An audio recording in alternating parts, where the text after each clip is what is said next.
Hello friends, അപ്പോൾ ഇന്നൊരു vote ഈറ്റിനിടെയാണ്. അപ്പോൾ വോട്ട് ഈറ്റിനിടയിൽ ഇങ്ങനെ ഒരു പ്രശ്നമെന്ന് ആരും വിചാരിക്കേണ്ട.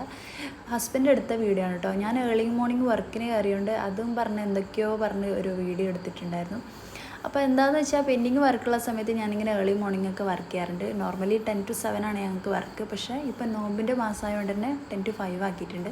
അങ്ങനെ വർക്കൊക്കെ കഴിഞ്ഞ് ഞാൻ ബ്രേക്ക്ഫാസ്റ്റ് കഴിച്ചു. ബ്രേക്ക്ഫാസ്റ്റ് നല്ല അടയും പാൽച്ചായ ആയിരുന്നു. ചായയിലിപ്പം മധുരം ഇടാറില്ല കേട്ടോ. ഉച്ചയ്ക്ക് ചോറിന് വെള്ളരിക്കറി, പയറിൻ്റെ ഉപ്പേരി, ഇതാ മുട്ട എങ്ങനെ ചെയ്തത്, പിന്നെ അച്ചാർ ഇതൊക്കെ ഉണ്ടായിരുന്നു. അങ്ങനെ അടിപൊളിയായി. പിന്നെ ഈ ഒരു വേഫർ റോള് കഴിച്ചിട്ടുണ്ടായിരുന്നു ഉച്ചയ്ക്ക് ശേഷം. പിന്നെ വെള്ളം ഇടയ്ക്കിടയ്ക്ക് കുടിക്കുന്നുണ്ട് കേട്ടോ, ഹൈഡ്രേഷൻ വേണ്ടേ. വൈകുന്നേരം അച്ഛൻ പപ്സ് കൊണ്ടുവന്നിട്ടുണ്ടായിരുന്നു. പപ്സും പാൽച്ചായയും കുടിച്ചു. പിന്നെ കുറച്ച് കഴിഞ്ഞപ്പോൾ ഏട്ടൻ നല്ല അൽഫാമും കുബൂസൊക്കെ കൊണ്ടുവന്നിട്ടുണ്ടായിരുന്നു. അപ്പോൾ ഞങ്ങളെല്ലാവരും കൂടി അതിരുന്ന് കഴിച്ചു. കുറച്ച് കഴിഞ്ഞപ്പോൾ പിന്നെ അമ്മ ചക്ക വെച്ചിട്ടുണ്ടായിരുന്നു. അപ്പോൾ ചക്കയും അച്ചാറും എൻ്റെ അമ്മേൻ്റെ ഫേവറേറ്റാണ്. അപ്പോൾ ഇപ്പോൾ ഡെയിലി ചക്കയുണ്ട്, ചക്ക സീസണാണല്ലോ. അപ്പോൾ അത് കഴിച്ചു. പിന്നെ ചോറൊന്നും തിന്നില്ല. അപ്പോൾ അടുത്ത വീഡിയോ ആയിട്ട് കാണാം. ബൈ.